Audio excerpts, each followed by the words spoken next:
میں اپنا ایک پیغام ریکارڈ کرنا چاہتا ہوں، اگر اس ملعون اور اس خبیث نمرود کی اولاد تک میری یہ بات پہنچ سکتی ہے تو پہنچا دی جائے۔ تم نے بہت بھونک لیا اپنے مندر میں بیٹھ کر کے، تم پریس کلب آف انڈیا میں بیٹھ کر کے بہت بھونک لیے، کتے آپس میں اپنی گلی میں بہت بھونکتے ہیں۔ میرے اس میسج کو اس ملعون تک پہنچا دیں۔ اگر ذرا برابر بھی دم خم ہے تمہارے اندر، تمہاری ماں نے اگر دودھ پلایا ہے تم کو، تو اب میں مناظرے کا چیلنج نہیں دے رہا ہوں، ڈیبیٹ بھی نہیں کروں گا، بات چیت بھی نہیں کروں گا۔ آؤ میں اعلان کرتا ہوں، 8 دن کے اندر تم دلی پہنچو، کسی میدان میں پہنچو، اپنی ساری مقدس کتابیں لے کر کے آؤ، انشاءاللہ العزیز یہ فقیر قرآن پاک لے کر حاضر ہوگا۔ ہم آئیں گے، تم اپنے سارے گرو گھنٹالوں کو لے کر جمع ہو جاؤ۔ میں مناظرے کا چیلنج نہیں دے رہا ہوں، توجہ چاہتا ہوں، میں ڈیبیٹ کرنے کی بات ہی نہیں کر رہا ہوں۔ یہ نیوز اینکر جتنے دجالی میڈیا وہ بھی سن لیں، اپنے ڈیسک پر بیٹھ کر کے ٹٹو لوگوں کو لڑاتے رہتے ہیں وہ بھی سن لیں۔ قرآن، اسلام، رسول کی ذات پر حملے کرانے کے لیے زرخرید لوگوں کو بٹھاتے ہیں، وہ بھی سارے نیوز اینکر، یہ پنڈت سب جمع ہو جائے میدان میں، یہ فقیر قادری حاضر ہوگا۔ ایک بڑی آگ جلائی جائے، آگ لگائی جائے۔ میں اس سے کہتا ہوں، میں بھی آگ میں داخل ہوں گا، تو بھی آگ میں داخل ہو جا، جو سلامت رہے گا اس کا دین حق پہچانا جائے گا۔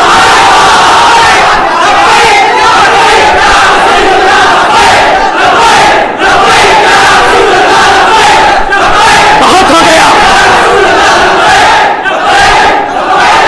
اے مسلمانوں، بہت ہو گیا احتجاج، بہت ہو گئے پروٹیسٹ، بہت ہو گئے ان سے مطالبے کرنا کہ اس کو گرفتار کرو، اس کا سر چاہیے۔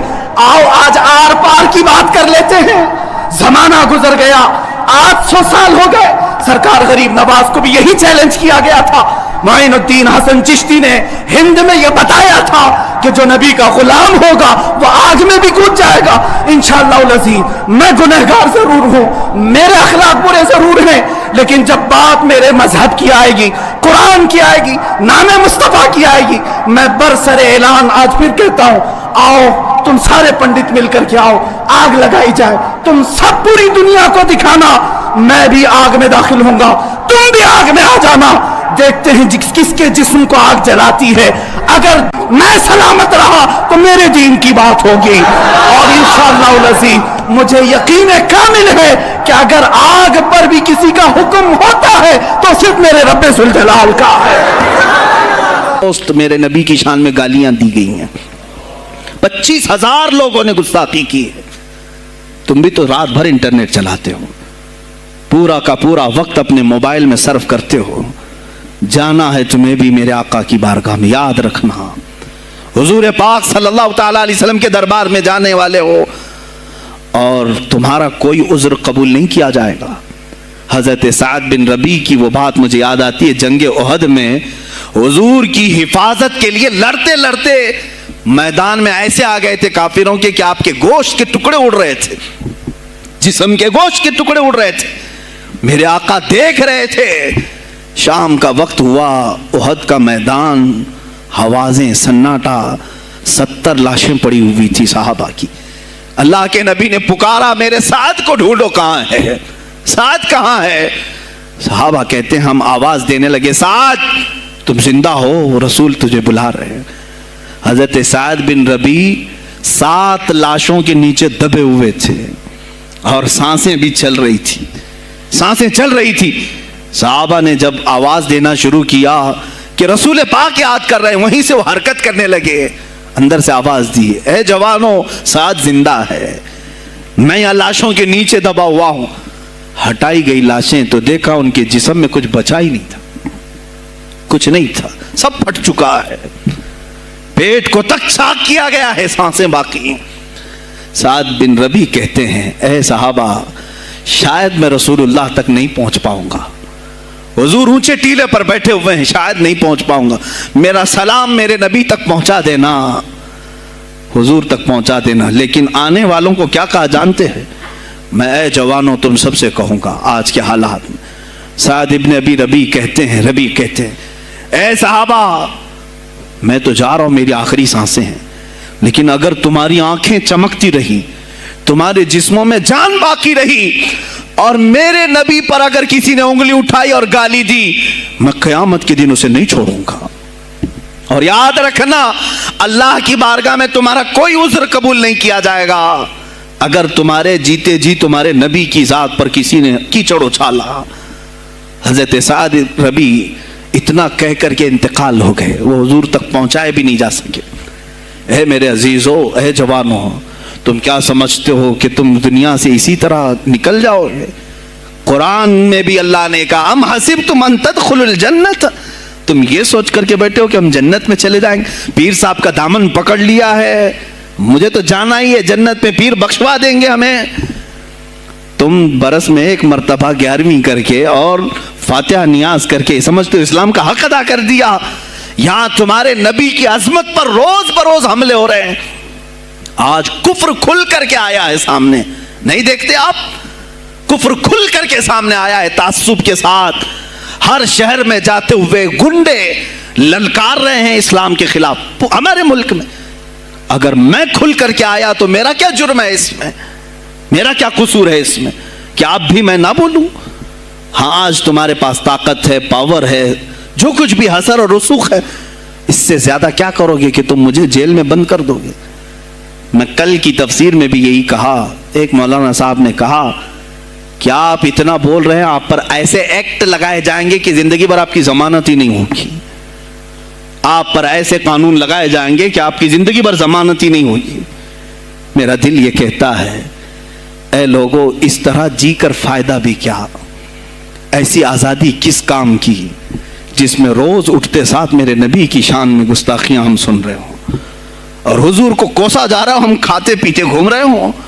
اس سے بہتر ہے کہ جیل کی کوٹری میں ہم زندگی گزار لیں, کل بارگاہ مصطفیٰ میں اٹھنے والا چہرہ تو رہے ہمارے پاس. اگر اللہ کے نبی صلی اللہ تعالی علیہ وسلم نے سوال کر لیا پکڑ کر کے کہ تیرے زندگی میں, تیری جوانی میں مجھ پر تو لوگ رنگیلا رسول کہہ رہے تھے, تو کیا کہہ رہا تھا؟ تو کیا کہہ رہا تھا اس زمانے؟ تم کیا کہو گے؟ اے اللہ کے نبی, میں مزدور تھا, میں کچھ نہیں کر سکتا تھا, میں غریب تھا, کام کاج کرتا تھا, میں کچھ نہیں کر سکتا تھا. یاد رکھو, اس وقت میرے آقا تمہارے سامنے بلال حبشی کو لا کر کھڑا کر دیں گے. یہ کیا تھا بلال؟ یہ تو غلام تھا. اس کی پیٹھ پر سل رکھ کر کے پیٹھ گلا دی جاتی, تب بھی اپنی زبان پر میرا نام لینا نہیں چھوڑتا تھا. تم کون سی مزدوری کی شکایت لے جاؤ گے؟ بہانہ کرو گے اللہ کی بارگاہ, رسول کی بارگاہ میں بہانہ کرو گے. اے گروہ علماء, تم کو اللہ نے ممبر دیے ہیں خطابت کے لیے, اللہ نے اپنے رسول کا ممبر تمہیں دیا ہے, اس لیے نہیں کہ تم حکومت کی خوشامدی کرو, تم اپنے وقت کے طاغوتی قوتوں کی خوشامدی کرو, اس لیے نہیں, بلکہ آج تم سے قوم مصافحہ کر کے ہاتھ چومتی ہے صرف اس لیے کہ تمہاری زبان پر نام مصطفیٰ ہے. آج علماء کی جو عزت ہے صرف اس لیے, تمہاری پگڑیاں, تمہارے جبے دیکھ کر کے قوم عزت نہیں کرتی, صرف اس لیے ان کے دلوں میں تم مچلتے ہو کہ تم مصطفیٰ کریم کی باتیں کرتے ہو. علماء کو جاننا چاہیے کہ تمہاری عزت نبی سے وابستہ ہے. آبرو ماذا نام مصطفیٰ است, ہماری آبرو, اقبال نے کہا تھا, ہماری آبرو نام مصطفیٰ سے وابستہ ہے. اگر اسی نام کو کسی نے چھیڑا تو پھر ہمارا جی کر مطلب کیا ہے؟ ہم کس کام کے؟ میں ایک مثال سے سمجھاتا ہوں. مسجد ہے, دیوار کے پینٹ کو اگر کسی نے کھرچ لیا تو ہو سکتا ہے معاف کر دیں, ہم اس کو چھوڑ دیں. کسی نے لکیر نکال دی دیوار پر, ہم چھوڑ دیں اس کو. لیکن میاں وہ ہمارے سامنے آ کر پلر ہلانے لگ گیا اور مسجد کا یہ پلر توڑنے لگ گیا, خاموش بیٹھو گے؟ اور اگر تم خاموش بیٹھے تو اس کا انجام کیا ہوگا؟ اس نے پلر ہلایا تو صرف پلر نہیں ٹوٹے گا, یہ چھت پورا سب کے اوپر گرے گا. آج ظالم کفار پورے تمہاری جڑ کو ہلا رہے, میرے نبی کی ذات کو, سیدھے مصطفیٰ کریم کی ذات کو ہلا رہے ہیں. اللہ کے حبیب صلی اللہ تعالی علیہ وسلم کی ناموس کو ہلکے میں مت لینا میرے عزیزو. لاکھوں جانیں جاتی ہیں, جائیں اسلام پر. حضور اکرم صلی اللہ تعالی علیہ وسلم کی ذات کو ہلکے میں مت لینا. اور اگر انہوں نے ہلانا شروع کیا ہے اگر حضور کی ذات پر, حیرت ہو رہی, 25,000 پوسٹ تم میں سے کس نے کمپلینٹ کی ہے؟ سائبر کرائم کو کمپلینٹ کر سکتے تھے, ہمارے جذبات کو ٹھیس پہنچا ہے. ہم آزاد ملک میں رہ رہے ہیں, میرے نبی سے چھیڑ چھاڑ کیوں ہو رہی ہے؟ کسی نے آواز اٹھائی؟ کچھ ہیں اللہ ماشاء اللہ, کچھ علماء, کچھ وکلا اس کے پیچھے لگے ہوئے ہیں, لیکن میرے عزیزو ہر مسلمان کا یہ حق ہے, تمہاری نسبت رسول پاک سے ہے. اب انہوں نے ہلانا شروع کیا تو انتظار کرو, جس دن یہ چھت گرے گی عذاب بن کر سب پیچھے جائیں گے, سب اس میں گرفتار ہوں گے. انشاءاللہ العزیز ہم مہم چھیڑیں گے, ہم مہم چھیڑیں گے اس بات کی. اگر آج تم کثرت میں ہو تو اس کا کیا مطلب, جو چاہے تم کر لو گے. ہم اتنے گئے گزرے تو نہیں ہیں کہ ہمارے نبی کے اوپر بھی تم چلے جاؤ. ہاں ہمیں رون دیا, ہمیں مار دیا, ہمیں قتل کر دیا, سب برداشت کر لیا, لیکن اب اس سے آگے نہیں برداشت کریں گے انشاءاللہ العزیز. میں آواز دیتا ہوں اسی منبر سے, اے گروہ علماء, اے جماعت صوفیہ, اے خانقاہ کے گدی نشینوں, باہر آؤ. آؤ حکومت وقت سے ایک مطالبہ یہ کرو, اے حکومت وقت کے تخت پر بیٹھنے والوں, ہمارے ہند میں پارلیمنٹ میں بھی ایسا قانون پاس کرو کہ کوئی میرے نبی کی ذات پر بھونکے تو اسے موت کی سزا ہو جائے. ہم یہ چاہتے ہیں.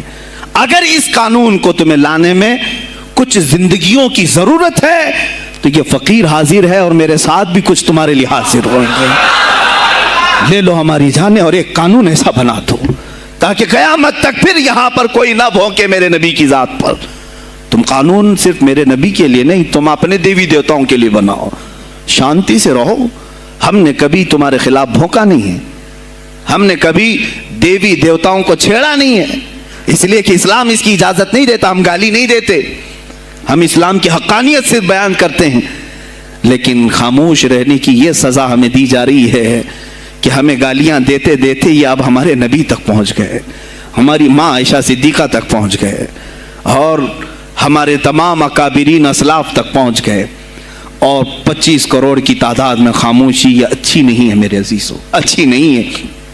آج افسوس اسی بات کا ہے جن کو اللہ تعالیٰ نے اپنے نبی کی نیابت عطا کی ہے, وہ نائب رسول ہیں یا کسی خانقاہ کے گد نشین ہیں.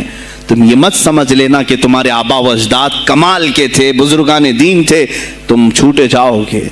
نہیں, سوال تو ہوگا, تمہیں سوال ہوگا, مجھ سے بھی ہوگا. میں یہ نہیں کہہ رہا ہوں کہ میں کوئی الگ ہوں, سوال ہوگا. آؤ سر جوڑ کر کے ہم اس سلسلے میں کوشش کریں. غوث پاک رضی اللہ تعالیٰ عنہ کا یہی میسج تھا.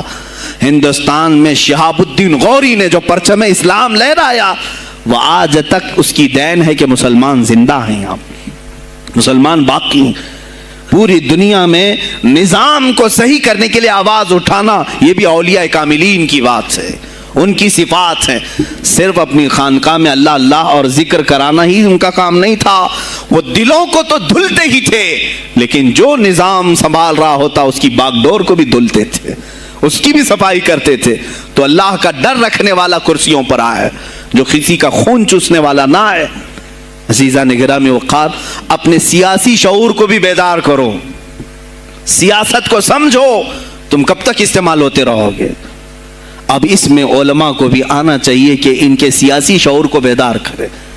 تمہارے ساتھ آج جو کھیل کھیلا جا رہا ہے, تم ہر ایک کی جے وجے کرتے ہوئے ہر پارٹی کے پیچھے جاتے ہو. تم نے آج تک اپنا قائد نہیں ڈھونڈا, اپنا قائد نہیں ڈھونڈا. اور ان کو دیکھو, وہ کہتے ہیں کہ اگر پیٹرول 200 لیٹر بھی ہو جائے تو ہمارے قائد تو یہی ہیں, اس لیے کہ ہمارا ہم مذہب ہے, وہ ہمارے مذہب کی بات کرتا ہے. تمہارا کون ہے میرے عزیز؟ تم کسی پر متفق نہیں ہوتے, اور جو تمہارے لیڈر ہیں وہ کسی اور کے پلو میں چھپے ہوئے ہیں, ہاں کسی اور کی گود میں بیٹھے ہوئے ہیں. جا جا کر کے یہ سارے مسلمانوں کو کسی اور کے ہاں بیچ کر کے آتے ہیں. یہ سیاسی شعور بیدار کرو. مجھے معلوم ہے میری یہ باتوں کا سب سے زیادہ ایکشن کون لے گا, مجھے معلوم ہے.